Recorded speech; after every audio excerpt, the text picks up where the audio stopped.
Our lives are laid out on a road of bumps, turns, struggles, and more. How do we respond? How do we endure adversity for learning and growth? I'm Aubrey Johnson, and we'll explore these questions and more on the Road to Rediscovery.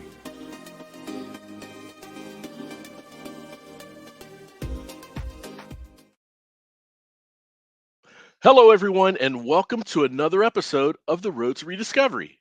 I'm your host, Aubrey Johnson. The Road to Rediscovery is about reflecting on life lessons to learn and grow from them, and of course, pay it forward and uplift others who are struggling through dark times. Now, as you know, you can hear this show anywhere you get your podcasts worldwide. We're even on podcast platforms that you may not have even heard of or can even pronounce. Yes, if it's there, we're there. And if you happen to listen on Apple or Spotify podcasts, we invite you to leave a rate and review. And if you don't listen on Apple or Spotify, we still want your feedback. You hear me often say that feedback is a gift. And so I encourage you to shoot me an email at roadtorediscoverypodcast@gmail.com. That's road to rediscoverypodcast@gmail.com. And we'll give you a shout out in a future episode. As always, please remember, as always, we are truly, truly grateful for your listenership. All right. Now, my special guest is an intimacy expert, a Tantra teacher, conscious relating coach, and the author of No More Faking It, A Woman's Guide to Getting the Love, Pleasure, and Fulfillment She Deeply Desires. Coming from the Soviet bloc of Poland, where mentioning sex was taboo, she completely transformed and realized her mission to become the founder of the School of Intimacy and empower others in establishing and cultivating healthy relationships. Let's welcome Magda Kay to the show. Welcome, Magda, to the show. It's so great to have you here. Wow, I feel very welcome. Thank you so much for having me. I'm really excited. Oh, well, thank you. We are equally excited and thrilled to have you. Can't wait for us to unpack this wonderful topic that deals with humanity, that deals with the very things that are innate within us to be close, to be intimate, and to have that special person in our lives that we can be intimate with because it has such a downstream impact in a positive way in so many other areas of our lives. So if we can just go ahead and unpack this, that would be awesome. I want to ask you, and typically I ask my hosts, or my guests, sorry, I'm the host. I typically, I typically ask my guests, to share and give us a glimpse into their early days that inspired them to do the work they're doing today. But before we go into that, Magda, I would love to ask of you because this really struck me and as not odd or peculiar, but it really begged the question in my head. Um, you know, the question about Soviet bloc Poland. Um, What what do you feel or what do you think was the citizens' perception of sex or intimacy in a country where it was rarely or if even discussed? What would that perception be in in a country where it's not hardly discussed? Mhm. Yes, so I am from Poland, and exactly, this is the country that used to be under Soviet Union. So I was still like the first few years of my life was under communism. So we're out of this, but I will tell you, while I don't necessarily remember the early years, I can tell you that I recently returned to Poland. So I'm a nomad and I spent about like over a decade in Southeast Asia. So I came Mhm, back to Poland mhm, a year ago and I see where we are today. mhm, And the truth is that, yes, in Eastern Europe, Central Europe, these conversations are not they're not comfortable. People don't really have these conversations. mhm. And you can really see it also in how people interact with each other. And it's kind of funny, actually, we're talking about this because I did this one podcast in Poland and it was the first time ever I got so bullied online It's Oh, wow. because, yeah, and it was a podcast about Poland, in Yeah. Poland, Yeah. and so it was, directed at Polish people, and I was shocked. Um, like when I said, for example, that, like I was talking about, being single and happy, and the attack was that I am against marriage and that I am destroying an important institution, and it's just like, Whoa. how is that even connected? So, Yeah. we are a Catholic country, Mhm. Mhm. but a Catholic country where these values are very strong. And I think for a lot of people, it is still very difficult to talk about sexuality and relationships because in some way it feels sinful. Yeah. Um, we are traditional, which I actually really like because I am, quite traditional myself. But it's true that these conversations are difficult for people. So of Mhm. course I don't want to be putting people in boxes, and this is, we're making some generalizations here, of course, but Right. there's many cultural differences, and I can see this. Yeah. And Yeah. having lived in Southeast Asia, I Yeah. like I have clients from Malaysia, Philippines, India. I am aware of what it's like there. And I also see what it's like speaking to people from the US or UK Yeah.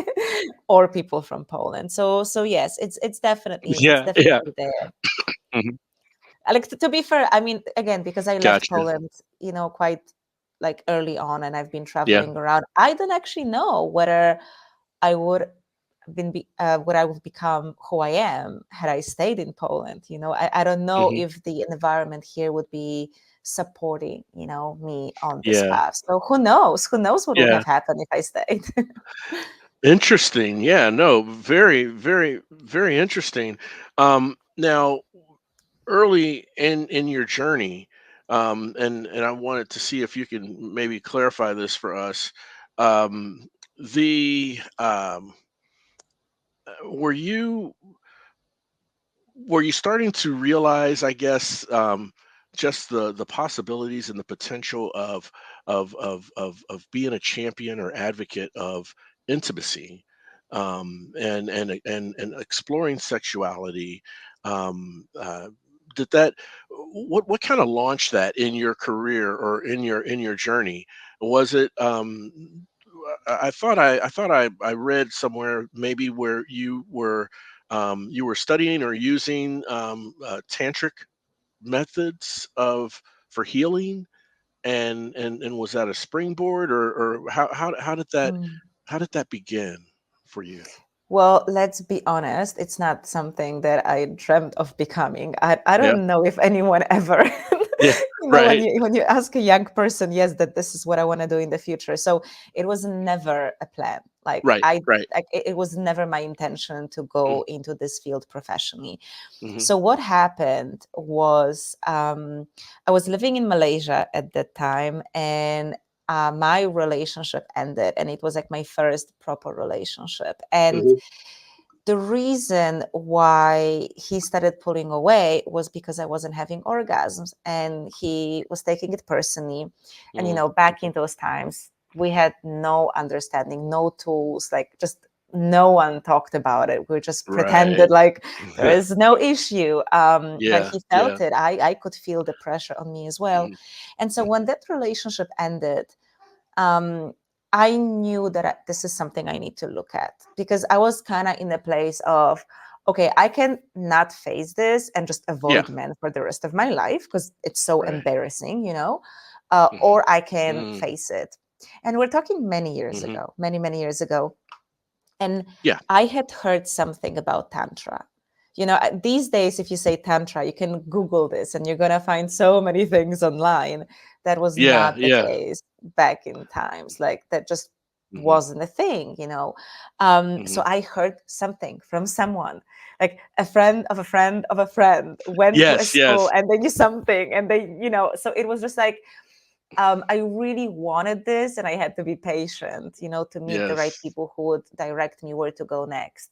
Yes. So I went to India to study tantric yoga there, but there was nothing about sexuality and sexual healing. So I was like, wait, that's not what I'm looking for.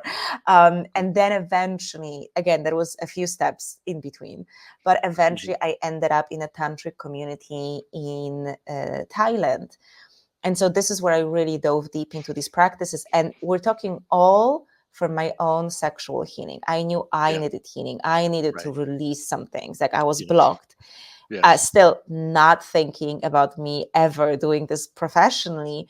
Right. But the more I was going into those teachings, the more I was understanding how little we know. And this is where, I have a little bit of beef with like traditional approach to sexuality and like Yeah. sexologists, because Yes. I mean, I know the intention is good, but when this is the only knowledge and tools that you're exposed to, Hmm. then you're not actually able to help people. Because, like, what I realized learning Tantra and sacred sexuality is that what, like, the Western world knows about human sexuality, that's maybe like 30-40% of what's actually out there. Oh. So there's so much that's unexplored. There's such a limited Mhm. definition and understanding of sexuality. So I was just like, oh Mhm. my God, it's like people need to know this. And people were, coming to me with questions because they could see that I live in this weird community and like, what is it that you guys do there? And they could see the change and transformation in me. And so it just very naturally kind of became a thing that I started doing, eventually growing into, well, this just being my proper job, if you want to use the word. Yeah, no, that makes a lot of sense, Magda, and I appreciate you clarifying that. And uh, I completely agree. When people are young, say they're just graduating from high school, roles like this.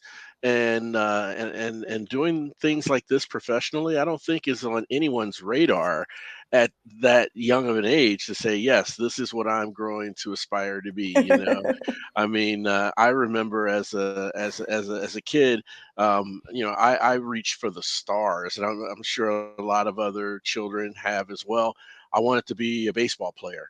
Mm. I had a cousin who was, when she was 6 years old, you ask her what she wanted to be when she grew up, she said a cowgirl. And so Oh. yeah, and then there was another girl when I was in first grade. She wanted to become a princess. Oh, And well, I mean, I'm with her. Like when I was are a you? kid, I actually wanted to be a star. Oh, And I really? remember my father once tells me, he's like, Magda, but it takes a lot of work to become like a famous actress. And I said, I don't want to be an actress. I want to be a star. A star, right?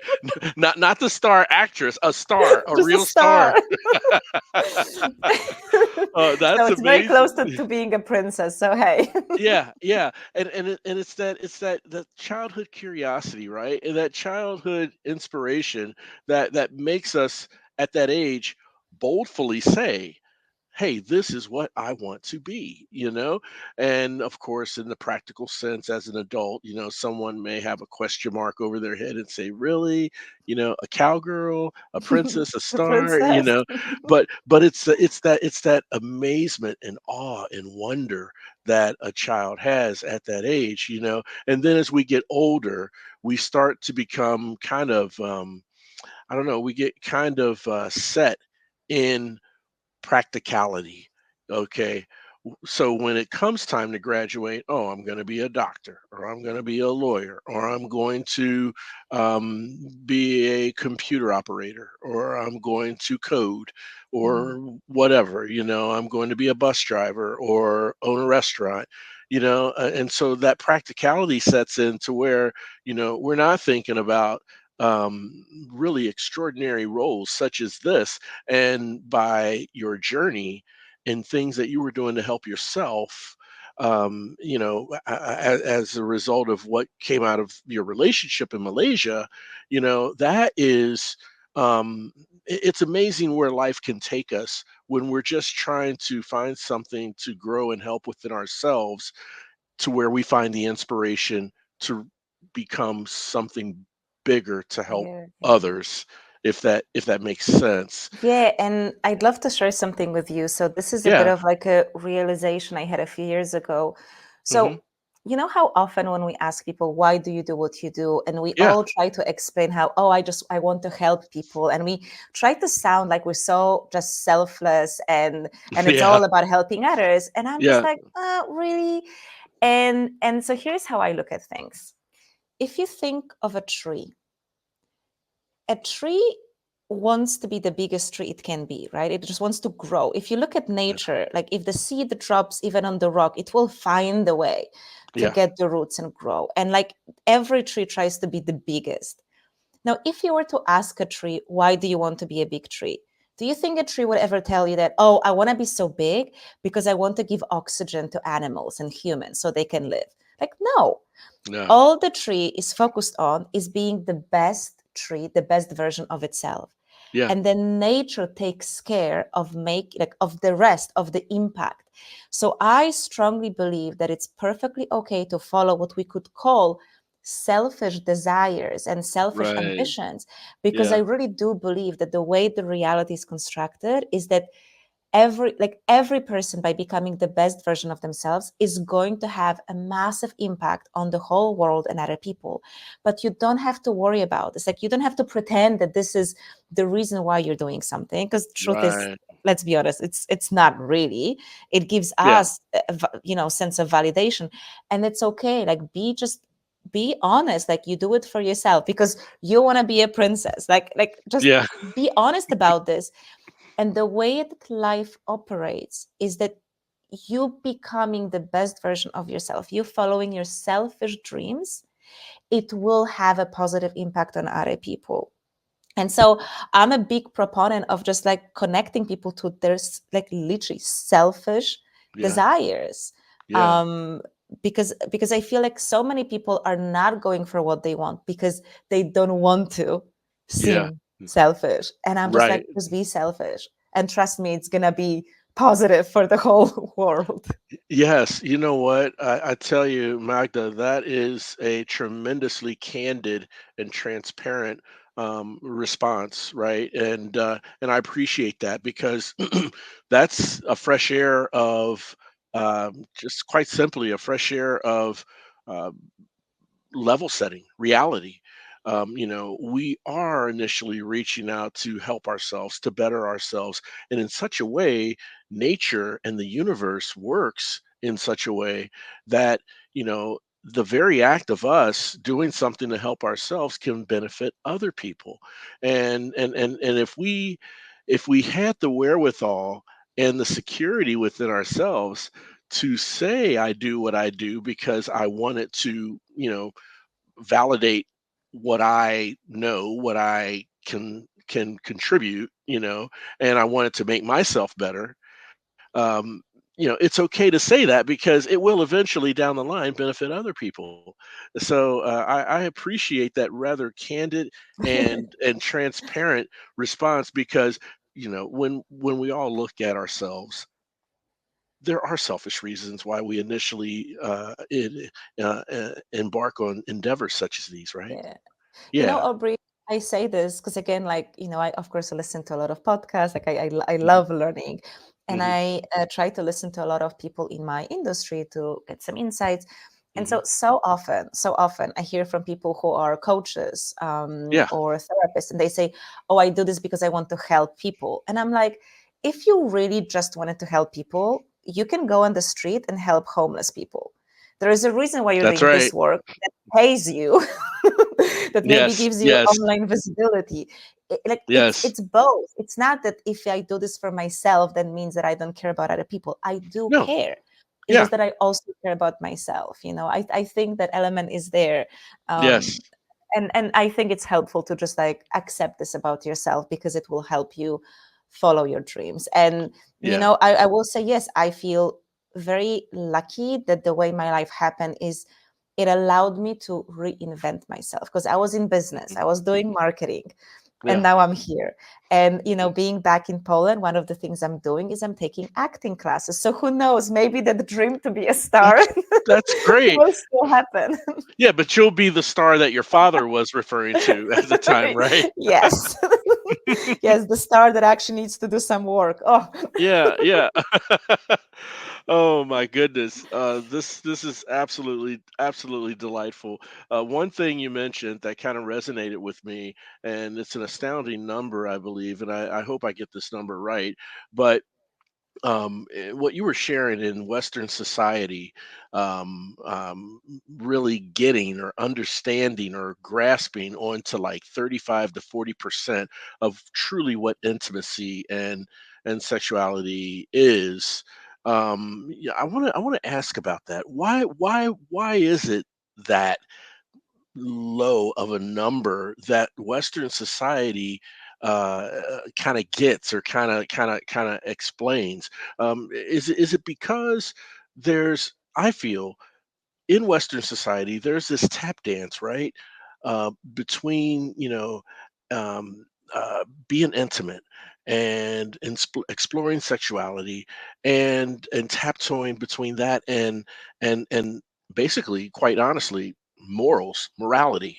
You know, and so there are things that from a political sense, and I don't mean political as in the government. I mean Yeah. political as far as what you should and should not do when it comes to exploring sex, and there's a lot of I don't know, moral caveats kind of get in the way of the true exploratory. But there's a way. I can't help but think there's a way that we can talk about sex and intimacy in a healthy way, okay, that doesn't um, infringe on morality, that doesn't encourage immorality or infidelity. I mean, what is it that's Mhm. getting the Western hemisphere this type of low percentage in getting it?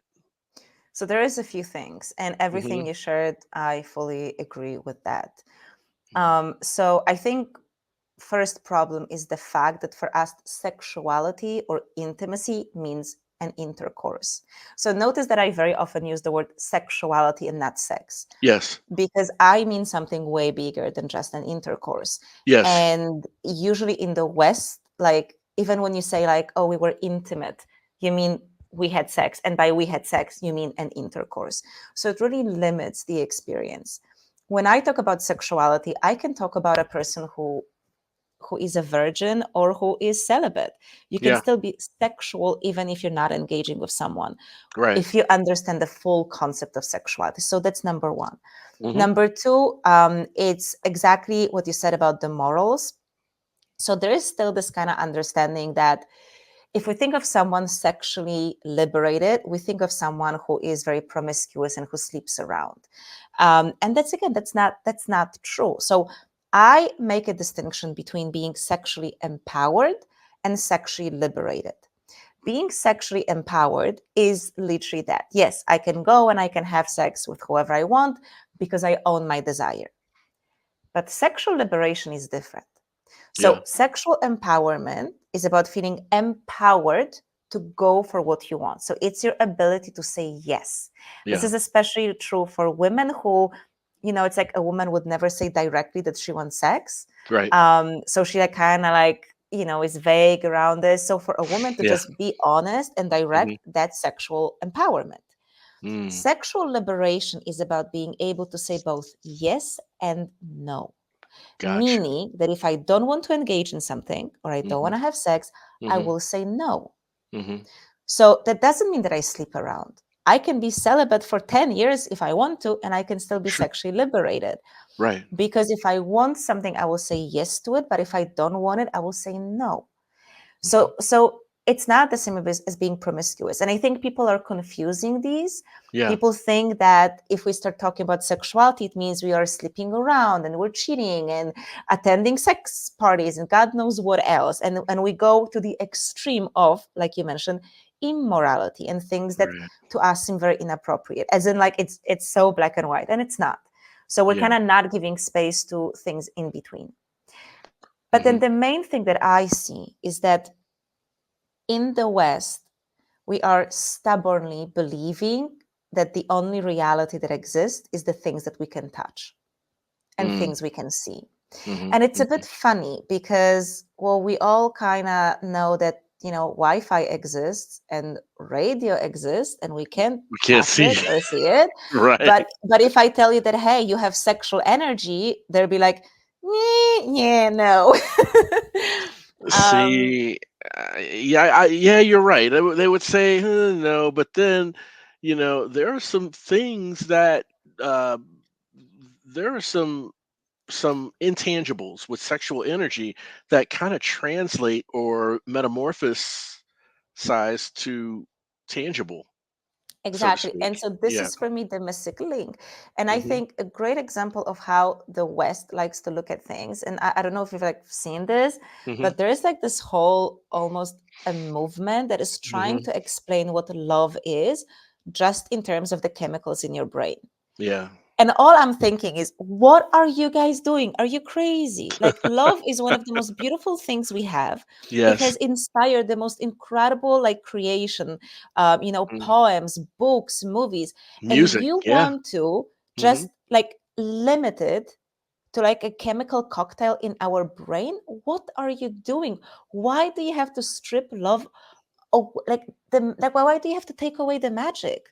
Are they making it scientific? Too scientific? Is that what Yes, you think? exactly, Okay. exactly. Okay. And that's what I'm missing. And it's like if you're only looking at sexuality, human sexuality through like this medical perspective, Yeah. you will never be able to understand what sexuality is, just like you cannot understand what love is just by looking at the chemicals that your brain produces. It's Right. so much more. Mm. So for me, this is the missing element because I, for example, I talk about energy orgasm and energy sex. I Yeah. talk about energy healing.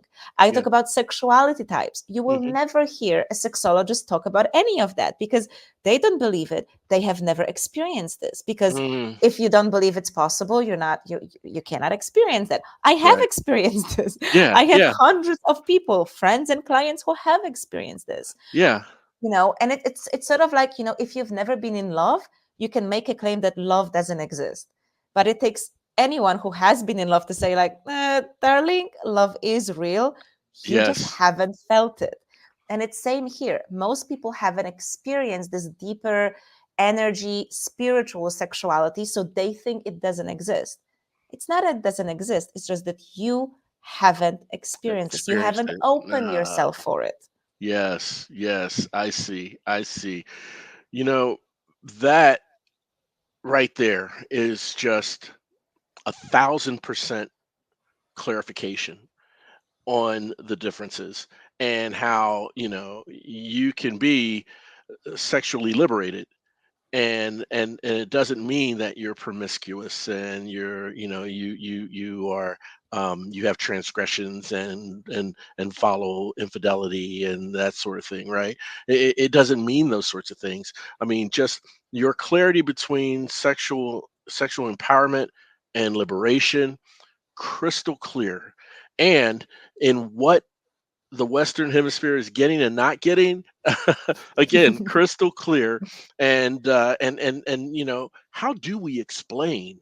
How do we explain what that more is, that goes beyond any chemical, like, um, any chemical shock waves that you see in the brain, and what's it called, serotonin, and all the scientific type Mm. reactions that someone feels in their brain and their heart with chemical flow, when love starts to take place, or sexuality.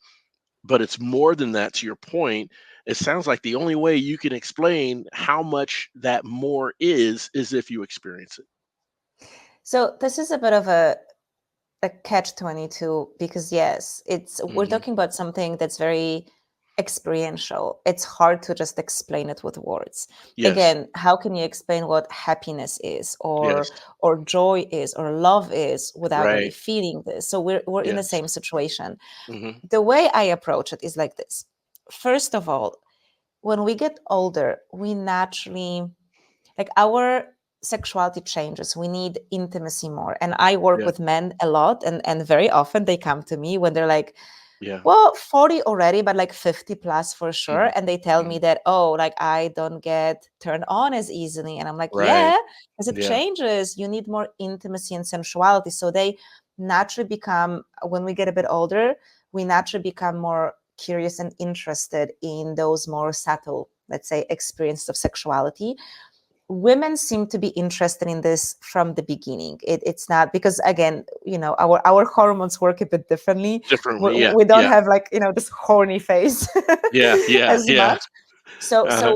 we're always kind of more interested in that intimate aspect, but this is when people naturally are looking for something that goes beyond just the physical act of sex. So that's number one. The second thing is that when I explain this to people, the way I would approach it is I tell them, listen, like, when you laugh, right? When you laugh at something, like you're laughing, can you tell me which part of your body is laughing? And it's like, no, because it's like you're just laughing. It's like the whole body experience. And it's not just physical. Yes, you may have contractions in your belly, like you feel the muscles if you laugh really hard. Hmm. But Hmm. there's something more, right? It's like this energy. Or if you've ever taken, any drugs or work with medicine, like, again, you will, Right. there's this feeling. It's the Yeah. energy. Yeah. So you do understand, we all understand what it means, what it feels like to have certain energy. All Right. emotions are energy. And so this Yes. is no different. And so I find, like, going from this angle, for many people, it makes sense. But I will say, and Aubrey, I feel like you probably can relate to this, and I'm sure your guest in some way may have touched on the two. We change when the pain of not changing becomes unbearable. And so, as long as people have okay intimate life, like they may not be really happy, but they feel okay, they're not really going to have that motivation to act and look for something different. Like, I was desperate, right, when I was looking for the answers. I was, and to be fair, like, with that breakup, I was suicidal. I tried to hurt myself a couple of times. Like, it really hit me hard. So I was desperate. Mm. If I wasn't, I'm not sure what would happen, but I was desperate. And so the question is that for many people, if they think of it, it's like, oh, I could explore sexuality more, but it's so uncomfortable. It's so scary. Yeah. I'm fine staying where I am. So people who do explore those depths of human sexuality usually are people who feel a burning desire to explore more. And it's just the reality that not all people will feel this, and I we all learn not to impose our views and not try to force anyone to see something. So it's more like, when a person is open and curious, that's when they start searching and finding people like me. And I hope that slowly, one person at a time, one couple at a time, we can make a difference in how we approach sexuality. But to be fair, I think it's still, it's gonna take a long time, because overall our planet is really sexually suppressed. So I Yeah. think it's a bit of a slow progress. Yeah. It will be a very slow, gradual climb, I would imagine. And, you touched on a couple things. I mean, for one, as we get older, um, complacency starts to be our new comfort, and Yes. and that can have some very substantial impacts with putting relationships in jeopardy, or maybe our own health in jeopardy, depending on what that complacency is. And one thing you said that, man, I wish we can repeat it for the people up there in the cheap seats there, but I have this recorded, so I get to play it back soon to hear it again. Hugely impactful. You said, and I'm going to paraphrase. So I'm sure I'm going to get it wrong, but um, someone stops doing nothing when doing nothing becomes so unbearable, or something like Yes. that. Yes. So Huge. we change when the Yeah. price for not changing becomes unbearable. Yes. So there Yes. is this Yes. element of really being pushed to the extreme. Yeah. Absolutely. Absolutely profound, Magda. And another clarification you gave early on is, you know, people's interpretation of sex or intimacy or being close or being intimate is in a lot of people's mind intercourse.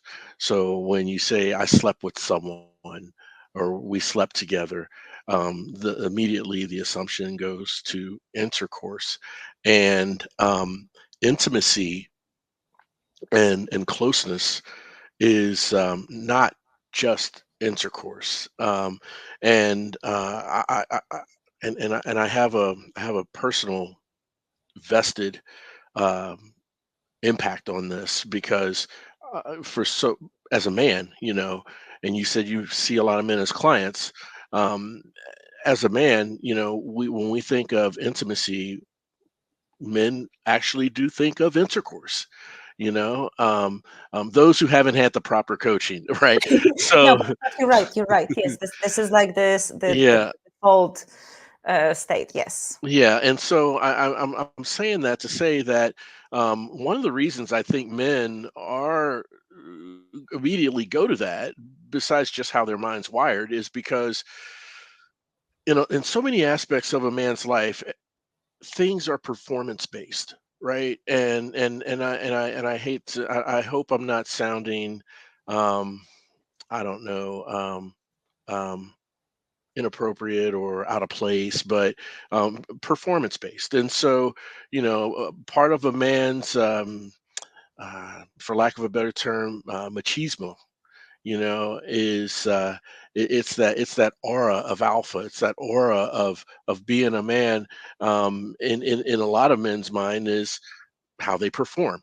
And it could be, performance based with how you do your job, because you have to be you have to be at a high performance level with your job so you can provide for your family. And then, of course, performance based, sexually.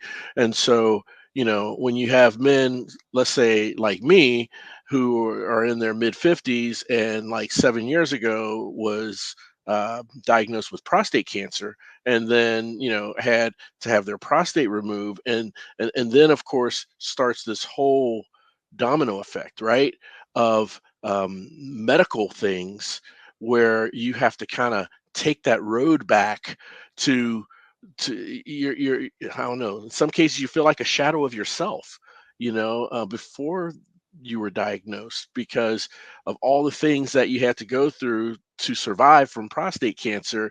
Now there's these, I don't know, I don't want to call them side effects, but these these results that come out of it, to where to explore sexuality and intimacy is going to look different, I guess is what I'm getting at. Mm. And for it to look different, and for men to have acceptance of that, you know it takes a very trusting partner for a man to be vulnerable to where they're not judged, and to where men stop hanging themselves up with performance base, so they can open themselves up to true intimacy and closeness. And I don't want this to be an individual selfish type discussion, Oh but I no, think no, no, there's a no, lot of men in no. general that Yeah. come from that space. So Aubrey, thank you so much for sharing this. And yes, I do believe I see this men being under a lot of pressure in many areas of life. It's exactly this. You need to perform. And not just that, there is this pressure that you should perform at your best, but we're not going to give you any tools for that. We're not going to Yeah, support you. You just need to yeah, know this. And this really leaves men in terms of yeah, sexuality in a very tricky place because men usually don't ask women what you want because men think that, oh, no, I have to already know. Like, yeah, otherwise, I'm not good if I need to ask you. I should already know. And like, yeah, how can you know? How yeah. can you know?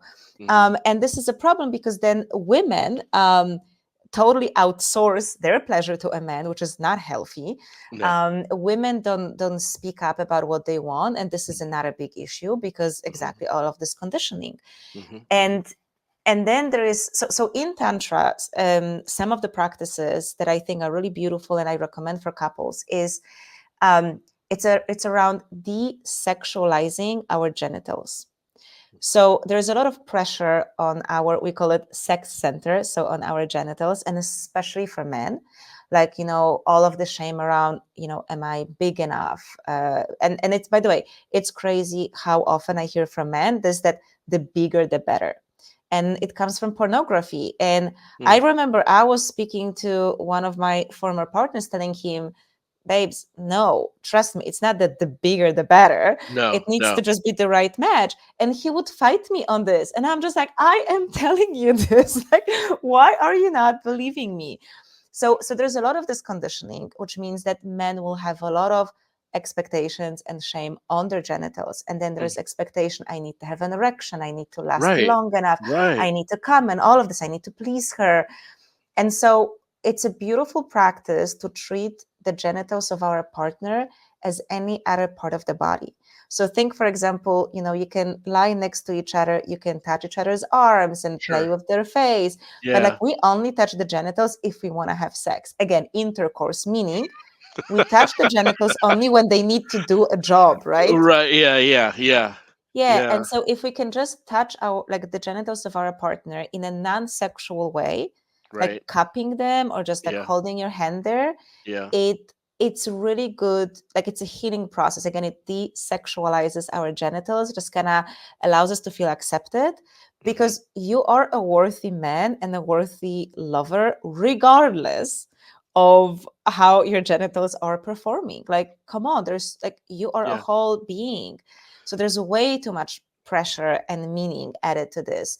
Yeah. I also tell couples, like, one of the main things I always ask them to, Mhm. uh, like, about 80% of issues around sexuality, I will have this answer for them. And it's to start exploring intimacy and sensuality, which exists before oral sex and before penetration. Like, actually Okay. explore each other, be playful, touch each Yeah. other.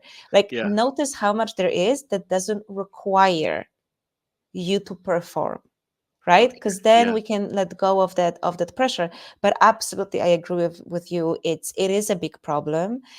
Both men and women are under pressure, it just looks differently for us. Yeah. But yes, definitely. And I think it's also, it's a pity, because definitely for men, if you're so focused just on your performance, you're actually missing the joy because you're not present in the moment.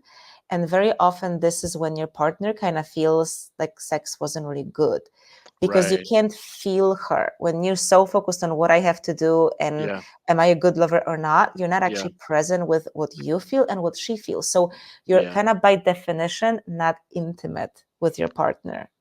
That makes sense because you're not in the present moment. Yeah. And yeah, yeah. And when you're not in the present moment and you're so focused and wrapped up on performance, it's really defeating the purpose in a way.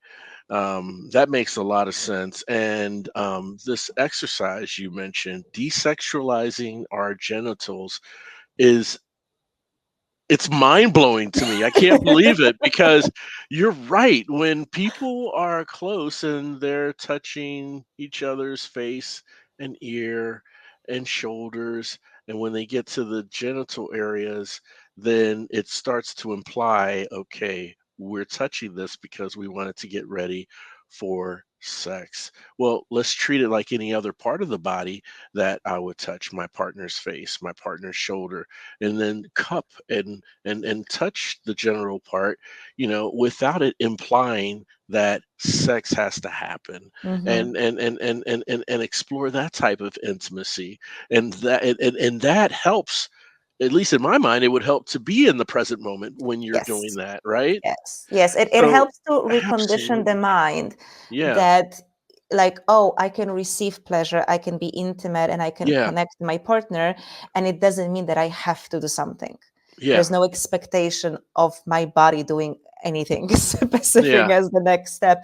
So No, it's right. really, really healing, and it really expands the experience of connection with uh, our beloved. I understood. I understand. I understand. Magda, this is absolutely tremendous. I mean, I can't believe here I am at 56, never heard of anything like this, and it makes all the sense in the world. And you just gave me the very tip of the iceberg, and there's so much more to explore. But thank you for sharing that as an example for the benefit of the listeners, and can I say for the benefit of myself in my enrichment in knowing. So it brings me to this question, and I think you answered it. Okay, but so many walks of life, so many people with so many different backgrounds, so many different emotional states. Okay. Um, there are people who have, oh, I don't know, let's say there are people who have ADD or they may be autistic or on the spectrum, you know, again, people with different situations in their lives, medically and socioeconomically. With all that said, the general question, and I hate to be general, but the general question here is, do all people have the ability to be intimate? Yes, absolutely. So Okay. um, the way I define intimacy, okay, Hmm. maybe step back. You said this before, right? That intimacy, it's not just intercourse, it's so much Right. more. Hmm. So people often use this as synonyms. And I say intimacy and sex is not the same. Hmm. Sex is what you do, intimacy is how you do it. So for Ah. me, the definition of intimacy is how deeply do you experience life? Everything about life. So if I'm happy, how deeply am I happy? Like how happy am I? If Hmm. I'm sad, how much do I allow myself to feel the sadness? If I Hmm. have a desire, how much do I allow myself to feel it? Hmm. If there's pleasure, how much do I allow myself to feel it? So how deep do I go Hmm. into the experience of being Hmm. alive? And so by Hmm. definition, everyone can have it. And there's no limit to how intimate we can be. This is also how Hmm. intimacy is not about sex. It's like it we ideally would want intimacy to be present in our sex life, but it's Yeah. like, you're intimate with your friends, with your family. Yeah. So it's yeah, it's about like how much alive do you feel? Like how alive are you? And Yeah. again, there's no limit because you can always go deeper, you can always feel more.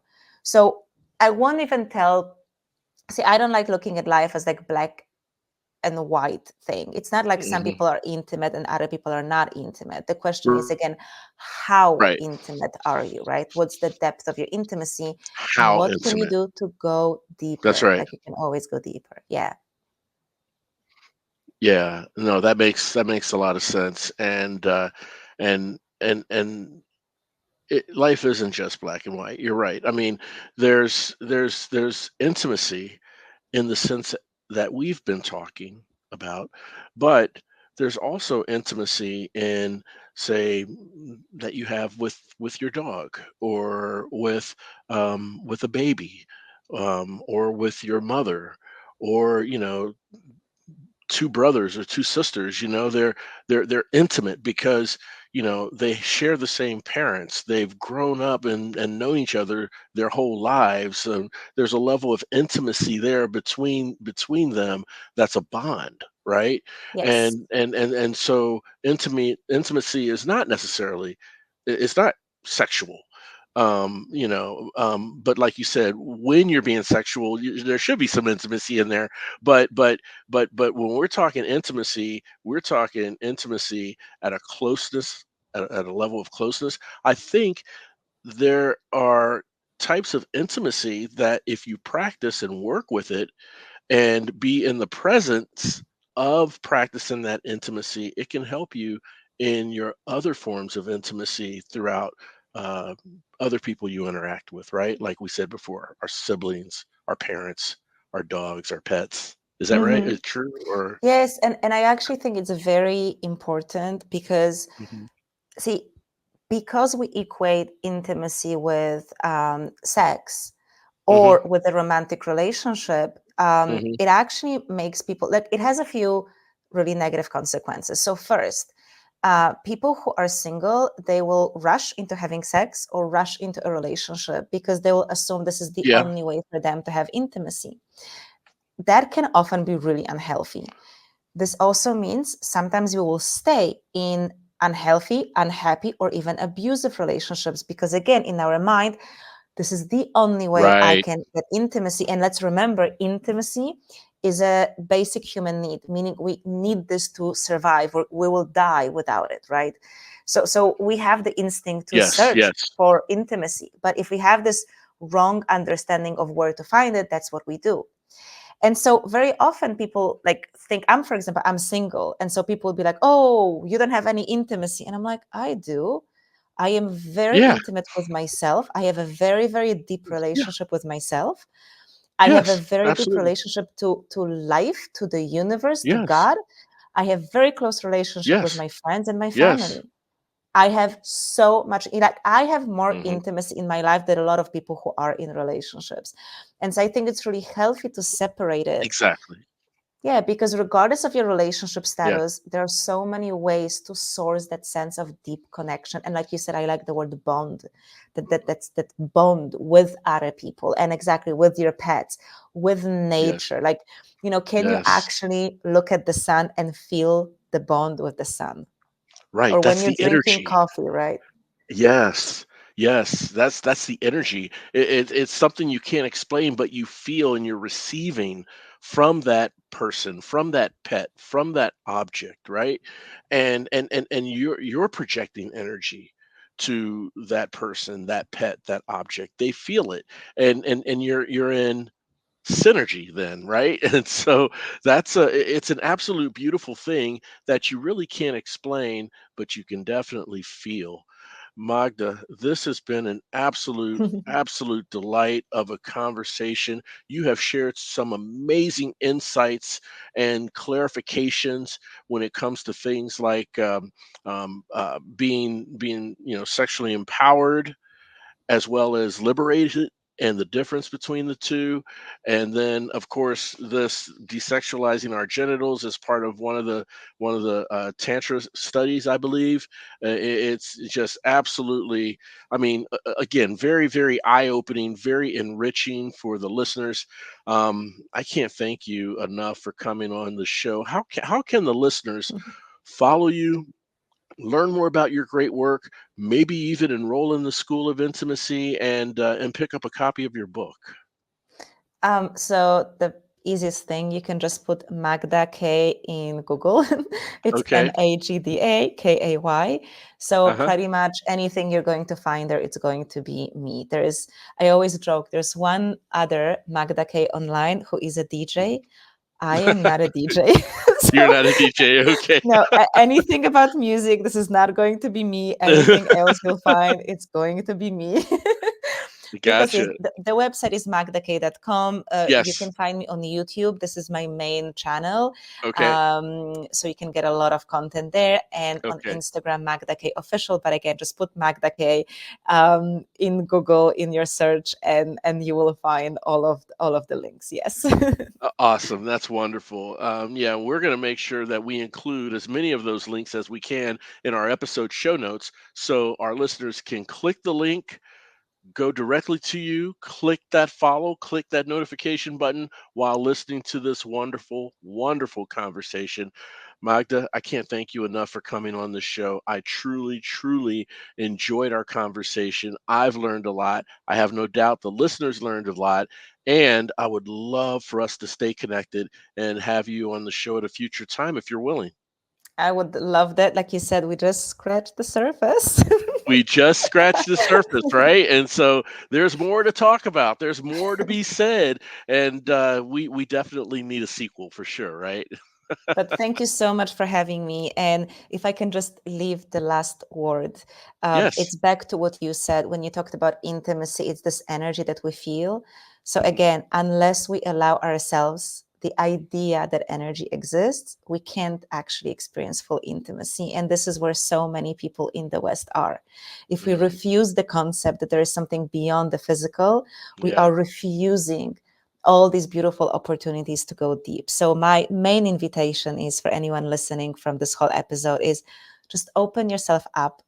This idea of energy. What if there is energy? What if there Yeah. is sexual energy? How, Yes. how could that just be in your life. If that thing was true, that would be my main invitation and a piece of advice for anyone listening. Strong words to the wise, and very well said, Magda. Thank you so much. Those are it's profound advice. So make sure you listeners listen and heed this advice and consider that energy.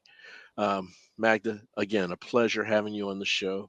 Thank you so much. And I want to thank all of you for tuning in and listening.